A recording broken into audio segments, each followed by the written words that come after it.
ನೋಡ್ರಿ, ಜಾತಿ ಗಣತಿ ವಿಚಾರದಲ್ಲಿ ನಾವು ಯಾವ ಜಾತಿ ವಿರೋಧಿಗಳಲ್ಲ, ಫಸ್ಟ್ ಆಫ್ ಆಲ್ ಹೇಳ್ತೀನಿ. ಆದರೆ ಮಾಡಿದಂಥ ಜಾತಿ ಗಣತಿ ವರದಿ ಸಮೀಕ್ಷೆ ವೈಜ್ಞಾನಿಕ ಆಗಿಲ್ಲ. ಯಾವ ಜಾತಿಗೂ ಅನ್ಯಾಯ ಆಗಬಾರ್ದಲ್ಲ. ಈಗ ಆಯಿತು, ಈಗ ನಮ್ಮ ಮನೆಗೆ ಬಂದು ನಿಮ್ಮ ಮನೇಲಿ ಎಷ್ಟು ಜನ ಇದ್ದೀರಿ ನೀವು ಲಿಂಗಾಯತರು ಅಂತ ಯಾರನ್ನ ಕೇಳಿದ್ರಾ? ಈಗ ಇಲ್ಲಿ ನಮ್ಮ ಅಲ್ತಾಫ್ ಖಾನ್ ಪಠಾಣ್ ಮನೆಗೆ ಹೋಗಿ ಕೇಳಿದ್ದಾರೆ ಎಷ್ಟು ಜನ ಇದ್ದಾರಂತ, ಹನುಮಂತಪ್ಪನ ಮನೆಗೆ ಹೋಗಿ ಕೇಳಿದ್ದಾರೆ ಎಷ್ಟು ಜನ ಇದ್ದೀರಿ ನಿಮ್ಮ ಮನೆಗೆ ಅಂತ. ಮನೆಗೆ ಹೋಗಿ ಸಮೀಕ್ಷೆಯನ್ನು ಮಾಡಬೇಕಲ್ಲ. ಪ್ರತಿಯೊಂದು ಮನೆಗೆ ಹೋಗಿ ಸಮೀಕ್ಷೆ ಮಾಡಿ ಈ ಊರಲ್ಲಿ ಇಂತಿಂಥ ಜಾತಿಯವರು ಇಷ್ಟಿಷ್ಟಿದ್ದಾರೆ, ಈ ಊರಾಯಿತು ಈ ತಾಲೂಕಲ್ಲಿ ಇಷ್ಟಿದ್ದಾರೆ, ಈ ಜಿಲ್ಲೆಯಲ್ಲಿ ಇಷ್ಟಿದ್ದಾರೆ, ರಾಜ್ಯದಲ್ಲಿ ಇಷ್ಟಿದ್ದಾರೆ ಅನ್ನೋದು ಬೇಕು. ಸುಮ್ಮನೆ ಕಟ್ಟಿ ಮೇಲೆ ಕೂತ್ಕೊಂಡು ಶಾನ್ಬೋಕಿ ಮಾಡ್ಕೊಂಡು ಇಲ್ಲ ಈ ಊರಿಗೆ ಎಷ್ಟಿದ್ದಾರೆ ರೀ, ಲಿಂಗಾಯತರು ಎಷ್ಟಿದ್ದಾರೆ ರೀ, ಕುರುಬರು ಎಷ್ಟಿದ್ದಾರೆ ರೀ, ಮುಸ್ಲಿಮ್ಸ್ ಎಷ್ಟಿದ್ದಾರೆ ಅಂತ ಬರ್ಕೊಂಡು ಹೋಗಿ ಅದನ್ನು ಇವತ್ತೊಂದು ಯಾವುದೋ ಅಳಿಸಿದ್ದು 2011ರಲ್ಲಾದಂಥ ಜನಗಣತಿಯನ್ನು ತಂದು ಇವತ್ತು ನೀವು ಹೇಳ್ತೀರಿ ಆರ್ಥಿಕ ಮತ್ತು ಸಾಮಾಜಿಕ ಇದಕ್ಕೆ ನಾವು ಮಾಡಿದ್ದೀವಿ. ಆರ್ಥಿಕ ಸಾಮಾಜಿಕ ಮಾಡೋದೇ ಈಗ ಅದನ್ನು ಏನು ಮಾನದಂಡ ಮಾಡ್ತೀರಿ ನೀವು? ಮಾಡಿದಂಥ ಜಾತಿ ಗಣತಿ ವರದಿ ಸರಿ ಇಲ್ಲ.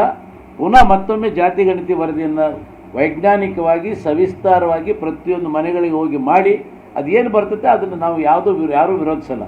ಆದರೆ ಈಗ ನೀವೇನು ಮಂಡನೆ ಮಾಡ್ತೀರಿ ಸಂಪೂರ್ಣ ನಿಮ್ಮ ವೈಯಕ್ತಿಕ ಲಾಲಸೆಗೆ, ನಿಮ್ಮ ಅಧಿಕಾರ ಕುರ್ಚಿಯ ಭದ್ರತೆಗೆ, ನಿಮ್ಮ ದುರುಪಯೋಗ, ಈ ಅಧಿಕಾರವನ್ನು ದುರುಪಯೋಗ ಮಾಡ್ಕೊಂಡು ನೀವೇನು ಮಂಡನೆ ಮಾಡ್ತೀರಿ ಇದನ್ನು ನಾವು ಕಡಾಖಂಡಿತವಾಗಿ ವಿರೋಧ ಮಾಡ್ತೀವಿ.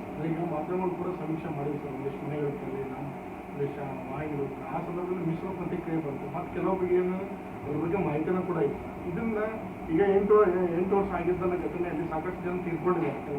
ಕೋವಿಡ್ ನಂತರ ಸಾಕಷ್ಟು ಜನ ತೀರ್ಕೊಂಡು ಅದನ್ನೆಲ್ಲ ಯಾವ ರೀತಿ ಮೈನಸ್ ಮಾಡಿದ್ರೆ ಹೇಳ್ತಾರೆ. ಯಾವುದು ಮೈನಸ್ ಇಲ್ಲ ಇವ್ರಿಗೆ ಏನೂ ಇಲ್ಲ. ಹಳಸಿದ ವರದಿಯಪ್ಪ 2011 14 ವರ್ಷದ ಹಿಂದಿನ ವರದಿಯನ್ನು ತಗೊಂಬಂದು ಈಗ ಯಾಕೆ ಕೊಡ್ತೀರಿ? ಸಿದ್ದರಾಮಯ್ಯನವರು ನೀವು 13ರಿಂದ 18ರವರೆಗೂ ಮುಖ್ಯಮಂತ್ರಿ ಆಗಿದ್ರಲ್ಲ, ಅವಾಗ ಮಂಡನೆ ಮಾಡ್ಬೋದಿತ್ತಲ್ಲ. ಹಾಗಾದ್ರೆ ಅವಾಗ ಇನ್ನೂ ಫ್ರೆಶ್ ಆಗಿತ್ತು, ಯಾವುದು 2-3 ವರ್ಷ ಆಗಿತ್ತು ಆಗಿ. ಅವಾಗ ಯಾಕೆ ಮಂಡನೆ ಮಾಡಿಲ್ಲ? ಈಗ ಯಾಕೆ ಮಾಡ್ತಾ ಇದ್ದೀರಿ? ಉದ್ದೇಶ ಏನು? ನಿಮ್ಮ ಕುರ್ಚಿ ಅಲ್ಲಾಡ್ತಾ ಇದೆ ಅಂತೇಳಿ ನೀವು ಅದನ್ನು ಬೇರೆ ಜನರ ಡೈವರ್ಟ್ ಮಾಡೋಕ್ಕೆ, ಆಮೇಲೆ ಯಾರ್ದೋ ತಲೆ ಮೇಲೆ ಏನೋ ಹೇರೋಕ್ಕೆ ನೀವು ಹೊರಟ್ರೆ ಅದನ್ನು ಜನ ಒಪ್ಪೋಲ್ಲ, ನಾವು ಒಪ್ಪೋಲ್ಲ. ಮನಮೋಹನ್ ಸಿಂಗ್ ಕೇಂದ್ರದಾಗಿದ್ದಾಗ ಬಡ ಜನರು ಭಾಳ ಈಜಿಯಾಗಿ ಬರ್ತಾರೆ ಜನಸಾಮಾನ್ಯರು. ಕೇಂದ್ರದಲ್ಲಿ ಮೋದಿಯವರು ಬಂದ ಮೇಲೆ ದಿನಾಂಕ ಒಂದಲ್ಲ ಬೆಲೆ ಏರಿಕೆ ಆಗ್ತದೆ. ಅದು ಈ ₹3 ಡೀಸೆಲ್ ಬೆಲೆ ಏರಿಕೆ ಮಾಡಿದ್ದು ಕರ್ನಾಟಕ ಸರ್ಕಾರನೋ ಕೇಂದ್ರ ಸರ್ಕಾರನೋ? ₹3 ಡೀಸೆಲ್ ಜಾಸ್ತಿ ಮಾಡಿದ್ರಿ, ಕರೆಂಟ್ ಬಿಲ್ ಜಾಸ್ತಿ ಮಾಡಿದ್ರಿ, ನೀರು ಬಿಲ್ ಜಾಸ್ತಿ ಮಾಡಿದ್ರಿ, ಎಣ್ಣೆ ಬಿಲ್ ಜಾಸ್ತಿ ಮಾಡಿದ್ರಿ, ಆಲ್ಕೋಹಾಲ್ ಎಣ್ಣೆ 2 ಥರ ಎಣ್ಣೆದು ಜಾಸ್ತಿ ಮಾಡಿದ್ರಿ.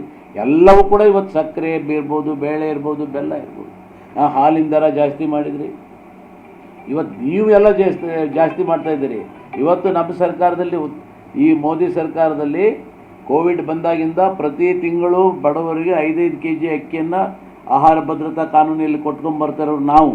ನೀವು 10 kg ಅಕ್ಕಿ ಕೊಡ್ತೀವಿ ಅಂತೇಳಿ 10 kg ನೀವು ಕೊಡಬೇಕಾಗಿದ್ದರೆ ಮೋದಿದು 5 kg ಸೇರಿಸಿ 15 kg ಅಕ್ಕಿ ಕೊಡಬೇಕಾಗಿತ್ತು. ಕರ್ನಾಟಕದಲ್ಲಿ 15 kg ಅಕ್ಕಿ ಕೊಡಬೇಕಾಗಿತ್ತು. ನಮ್ಮ ಅಕ್ಕಿಗೆ ನೀವು ನಿಮ್ಮ ಲೇಬಲ್ ಹಾಕ್ಕೊಳ್ಳೋದು ಹೇಗೆ?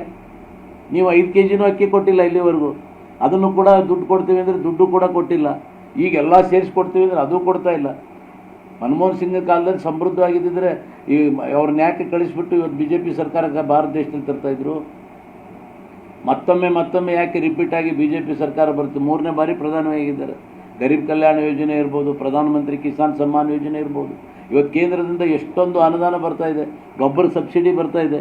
ಒಂದು ಚೀಲ DAP ಗೊಬ್ಬರದ ಬೆಲೆ 3850 ಇತ್ತು. ನಾವಿದ್ದ ₹2500 ಒಂದು ಚೀಲಕ್ಕೆ ಸಬ್ಸಿಡಿ ಕೇಂದ್ರ ಸರ್ಕಾರ, ನರೇಂದ್ರ ಮೋದಿಯವರ ಸರ್ಕಾರ ಕೊಡ್ತಾ ಇತ್ತು. ಯೂರಿಯಾಕ್ಕೆ ₹1666 ಇತ್ತು ನಾವಿದ್ದಾಗ. 266ಕ್ಕೆ ನಾವು ರೈತರಿಗೆ ಕೊಡ್ತಾ ಇದ್ವಿ. ₹1400 ಕೇಂದ್ರ ಸರ್ಕಾರ ಸಬ್ಸಿಡಿ ಕೊಡ್ತಾ ಇತ್ತು. ಇದು ಯಾವುದು ಕಾಣೋದೇ ಇಲ್ಲ ಇವರಿಗೆ. ಇವತ್ತು 60-40 ಅನುಪಾತದಲ್ಲಿ ಎಲ್ಲ ಮೆಕ್ಯಾನಿಸಮ್ ಇರ್ಬೋದು, ತುಂತುರು ಹಾನಿ ನೀರು ಇರ್ಬೋದು, ಇವೆಲ್ಲಕ್ಕೂ ಕೂಡ ಸಬ್ಸಿಡಿ ಕೊಡ್ತಾ ಇದ್ದಾರೆ. ಅದಾವುದು ಕೇಂದ್ರ ಸರ್ಕಾರ ಕೊಟ್ಟಿಲ್ಲ. ಮನಮೋಹನ್ ಸಿಂಗ್ ಇದ್ದ ಭಾಳ ಸಮೃದ್ಧ ಬಡವರಿದ್ದರು. ಇವರು ಗರೀಬಿ ಹಠಾವಲ್ಲ, ಗರೀಬಂಕು ಹಠಾವ್ ಮಾಡಿದರು. ಹಾಗಾಗಿ ಇವತ್ತು ಅವ್ರನ್ನೆಲ್ಲ ಮನೆಗೆ ಕಳಿಸಿದ್ದಾರೆ ಜನ.